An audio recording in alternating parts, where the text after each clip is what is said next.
আমাদের বাড়ি হয়েছে খেওয়াঘাটের উত্তর সাইডে।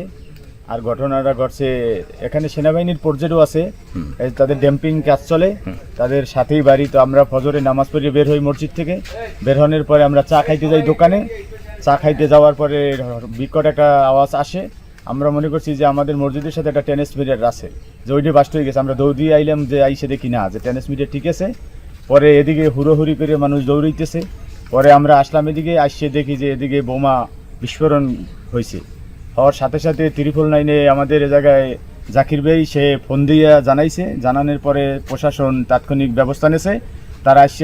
আহত কয়জন? আহত হয়েছে 3 জন। শালম হাওলাদারের স্ত্রী হনুফা বেগম, তার মেয়ে ইতি বেগম, তার ছোট নাতি ফাহিম, তারা 3 জনই আহত হয়েছে গুরুত্ব।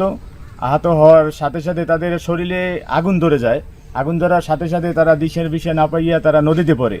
নদীতে পড়ার পরে তাদেরকে আগুন শরীর থেকে নিভে যাওয়ার পরে তাদেরকে সবাই উঠায়। উঠানোর পরে তাৎক্ষণিক তাদেরকে বাকেরগঞ্জ উপজেলা স্বাস্থ্য কমপ্লেক্সে নেওয়া হয়। নেওয়া হওয়ার সাথে সাথে ও জায়গায় চিকিৎসক তাদেরকে সাধারণ চিকিৎসা দেওয়ার পরে তাদেরকে রেফার করে বরিশাল শেরেবাংলা মেডিকেল কলেজ। তারা এখন ওখানে চিকিৎসাধীন অবস্থায় আছেন।